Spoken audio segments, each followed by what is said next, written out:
Welcome to Hoovie's Garage, the dumbest automotive channel in all of YouTube, and this is my 2003 Aston Martin Vanquish, or that's what it was. Currently, it is the sword in the stone, or basically stuck on this lift right now. Now, this is originally the Car Trek 2-car Las Vegas Challenge. Ed bought it from Columbia, the country, not Missouri or whatever state has Columbia in it, and imported it, put a new clutch in it, and it barely survived Car Trek. Then Freddie bought it to Tavares from Ed after Car Trek, did some fixes to it, and then never drove it. And then he sold it to me, and well, I let it sit up on this lift up high for the last 6 months, and it suddenly started draining a lot of nasty fluid, and then now won't go out of neutral. So the car is stuck in first gear, and because it's an automated manual transmission, you know, a clutch but controlled with the robots, I can't get it into neutral. Apparently there is a release switch in here somewhere. Everybody says there is.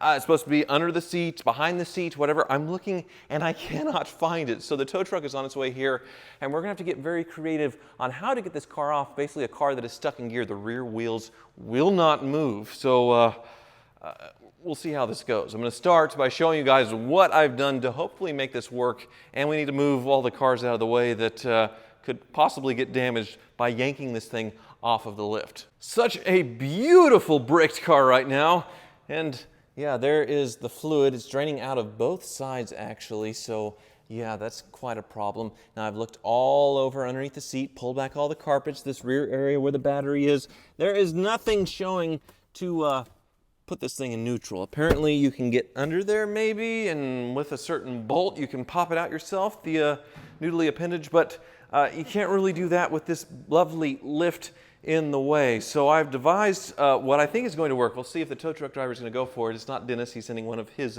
constituents. I have put these lids underneath the tires here. So the plastic lids hopefully will slide off. I'm going to lift it up a little bit and get that rug out of the way so it doesn't get caught on that. And hopefully the smooth surface with the metal and the garage floor will be enough to get it off and then up onto the tow truck. But yeah, I need to move the rug, I need to move the Corvette, and I need to move the SLR for sure, because if this thing, it's just cables, if this thing starts swinging wildly or whatever, yeah, it's going to be fun.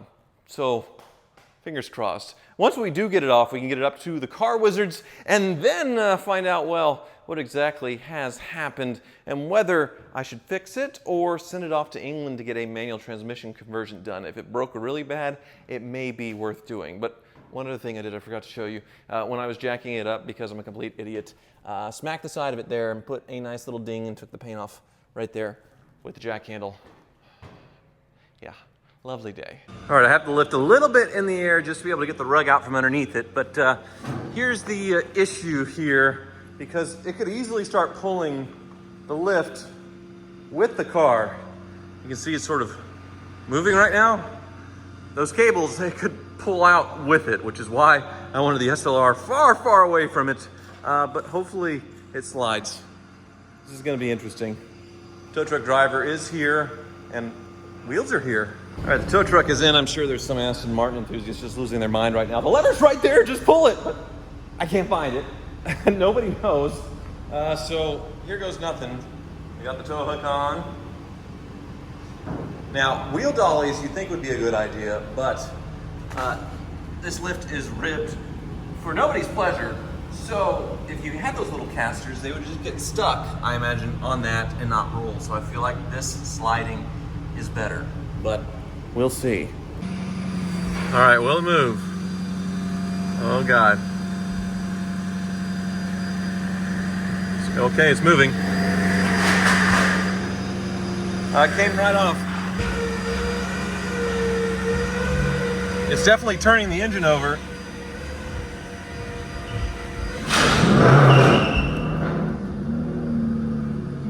It started up.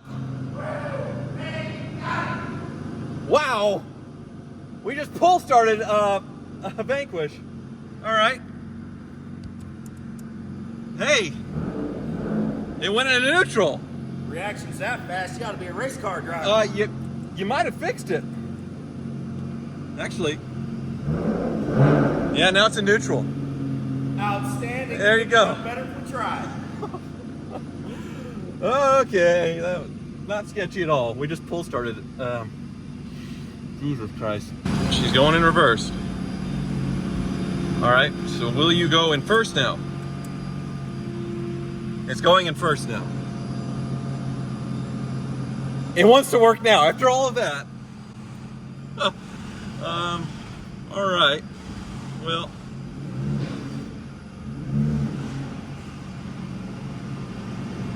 How about that? Should still probably go up to the car wizards. But it almost went flying into the Z06 Corvette.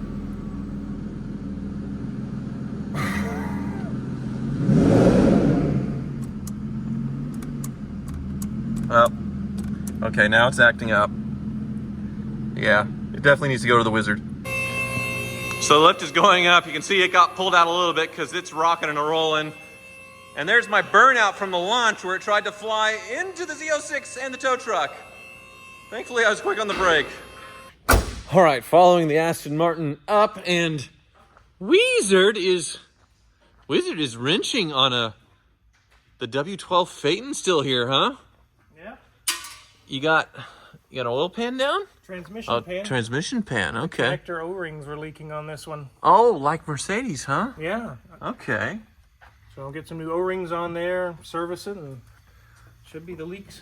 What do you think of this goofy thing? A Bentley and a Volkswagen tuxedo, I guess, or I don't know, mullet, I suppose, right? Yeah, I think they're a cool car, but I wouldn't want one because everything is, as you see, so hard to work on. I wouldn't want to be working on the weekends on this thing. I mean, you might as well have a Bentley Continental Flying Spur. Yeah, you might as well. Have the Bentley rather than a Volkswagen, huh? And there's a lot of Bentley in there. Yeah. Yeah, these control arms are replaced, and they came in a box that said Bentley Continental. Really? Yeah. Well, so you get the maintenance as well. I guess if you want to be kind of low key, but very strange car for sure. So, yeah, I see you've already started doing a little peekaboo at the Aston Martin, but before we go there, my V12 is on its side. So the Ferrari 456 in the last video, Danielson, you did a whole video about tearing it down, but you've done some more. It's on its side now. Have you? I guess the pan's not off yet to look. You want to check all the tightness on everything on this thing now, right? At this point, Yeah. yes. So anything else weird that you found? Well, I found that one woodruff key from that timing gear that I showed in the video. Like the pulley gear? Yeah. You can see that they put the wrong woodruff key in there. This is like a woodruff key for advancing timing on like little small engines. I looked up the part number, and yes, this is wrong. This is not the right key for it. They just jammed it in there and said that'll do? I guess so. They found it on the parts bin or something. Wonderful. But no damage, just other than that. So we can replace it and call it a day. Yeah, it's amazing that I tracked this thing in Car Trek. I mean, just revved the bejesus out of it many, many times. Drove it hard, so I imagine the bottom end's okay. I hope so. Should we mention how dumb the head gasket comment was? Oh, yes. Somebody did mention that the head studs could have pulled away because it overheated, like a Cadillac North Star or something, which... That's not true. That's well, it could have, but not the ones exactly, the ones that were already failing, right? If that would have happened, how is it only these 3 or 4 pulled, the rest of them are perfect? Right. No, that's not how it happened. Everything else was tight as a tiger, right? I had to fight them to get them off. Those ones on the bottom, there's just a wrench. I went, whoop. Yeah. Just a normal regular wrench. Well, and another thing to mention, we are down one mechanic, right? Magic Mike no longer works here. He has gone on to do his own thing, so Yeah. Wizard is, look at his mitts, he's a little more... I'm getting scuffed and dirty, and... Is he a good mechanic? He's a fast one. It's a quick draw. Yeah, so you're back to wrenching and running a whole shop now. Yeah. Until we find someone new. I have another one in the works. Oh, okay, We'll fantastic. reveal him when he starts here. Well, obviously, I mean, things are still going because, yeah, you already got the Aston Martin up in the air so quickly. Yep. So, have you taken a look yet? Yeah, Danielson actually put it up on the lift and took a look, and we found out what it was. So, you've got another video on the 456 to drop as well, right? Yeah, it's coming in a few weeks. All right. Still working on it. Subscribe to Danielson. It's his birthday tomorrow. That's what the cake is here Yeah, for. Wizard got it for me. There's 2 balls, and you notice they're naturally uneven. That's not natural. Here we go again. Yeah, so why does it have 2 reservoirs and one's lower than the other? One's kind of like an emergency. It actually fills into the top of the other one, so it's more capacity. Okay. But they're both empty. That's why you go to shift it into gear. There's just enough fluid to maybe get 1 or 2 actuations, and then it quits. And the pump makes like a noise for a second like it's normal, and then it starts doing like it's lost prime or the pump was failing. It's getting air in the system because it's literally empty. Ah. And So- since the 2 balls are empty, we have a golden shower going on over here in the center of the car. Yo, do you have to use Oh, yeah. terms like, I mean, you could there's professional ways to describe this rather than 2 balls that are hanging. Oh, okay. Oh. So it's a gusher. Yeah. There's these hoses here. This is the hydraulic unit. I've worked on several of these where the hydraulic lines are leaking, especially this one. It has 2 going into 1. Uh-huh. That one's known to fail as well, but we're going to have to pull this under sheet off. Yeah, and metal, yeah.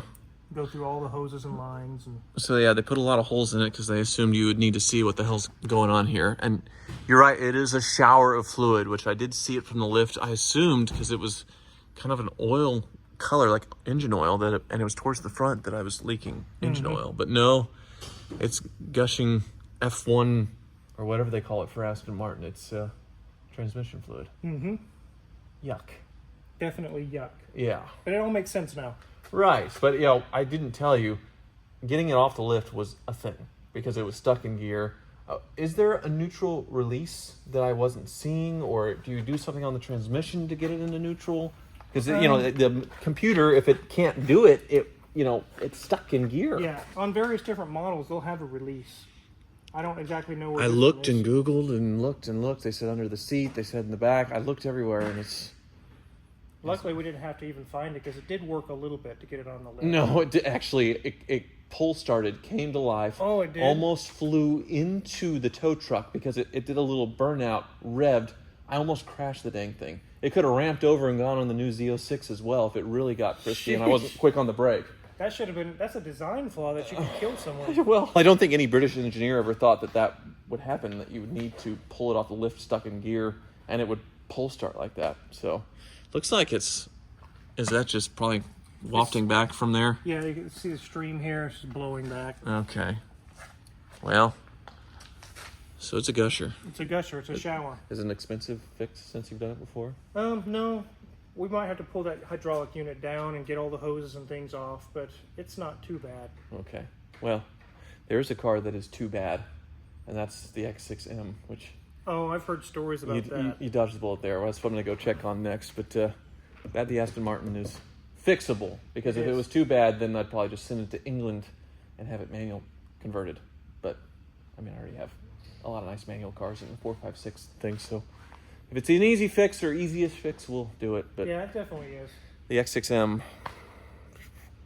Well, unfortunately, I checked at the Car Ninjas, and there's no progress on the X6M, or it's not an M anymore either.